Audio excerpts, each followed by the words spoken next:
Hello বন্ধুরা, ইদানিং কিন্তু ফেসবুকে অনেকেরই মনিটাইজেশন চলে যাচ্ছে এবং পলিসি ভায়োলেশনের মধ্যে পড়তেছে। এসব কী কারণে হইতেছে, কী কী কাজ করলে এসব হয় এবং কী কী কাজ করলে এসব থেকে বাঁচতে পারবা, সেসব বিষয় নিয়ে আজকে এই ভিডিওতে কথা বলবো।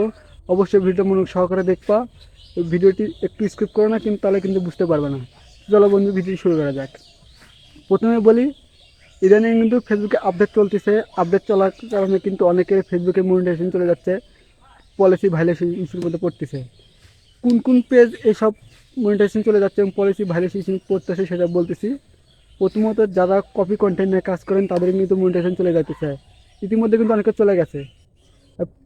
এবং এবং যারা অন্যের ভিডিও কপি করে ডাইরেক্ট আপলোড করেন তাদের তো পেজ সমস্যা হইতেছে, তাদের মনিটাইজেশন চলে যাচ্ছে। এবং যারা নিজের কন্টেন্ট আপলোড করতেছেন তাদেরও অনেকেরই সমস্যা হইতেছে।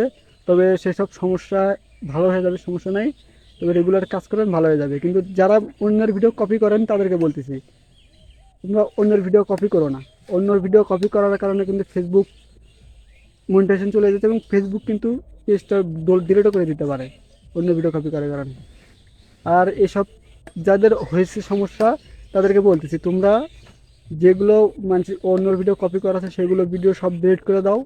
যে রেগুলার 2 ঘন্টা করে লাইভ করো এবং নিজের কন্টেন্ট আপলোড করো, তাহলে এই সমস্যা থেকে মুক্তি পাবা।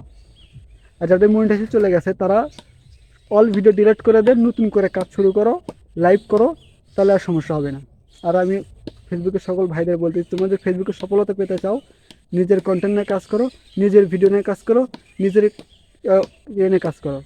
অন্যের কিছুতে তোমরা কিছু জীবনে সাকসেসফুল হতে পারবে না। হতে পারবা সময়ের জন্য ফেসবুকে কিছু ফলোয়ার, কিছু ভিউ পেতে পারো, কিন্তু কোনো সময় দা ফেসবুক যদি ওই বিষয়ে আপডেট নিয়ে আসে, পলিসি ইস্যু নিয়ে আসে, তখন কিন্তু তোমরা ধরা পড়ে যাবা। এটা হলে কারণ অবশ্যই তোমরা যারা কপি করতেছো, যারা ডুয়েট ভিডিও বানাও, তারা অবশ্যই ফেসবুক গিয়ে ভিডিও আপলোড করার পরে তোমরা 1 ঘন্টা পর 1.5 ঘন্টা পর পর তোমাদের পেজ চেক দিবা, পেজের অবস্থা কেমন, পেজ ঠিক আছে কিনা। পেজ যদি ভালো লাগে ভালো, আর যদি বুঝতে পারো যে তোমার পেজের সমস্যা আসতেছে, সমস্যা নাই, ডুয়েট ভিডিও বাদ দাও, নিজের কন্টেন্ট আপলোড করা শুরু করে দাও, তাহলে তোমাদের পেজের সমস্যা হবে না। তো বন্ধুরা, এই ছিল আজকের ভিডিওটি কেমন লেগেছে, ভিডিওটা দেখে কি অনেক যদি কিছু শিখতে পারো অবশ্যই পেজটাকে ফলো করে দিবা। দিয়ে পরবর্তীতে ভিডিও দেখা হবে অন্য কোনো বিষয় না।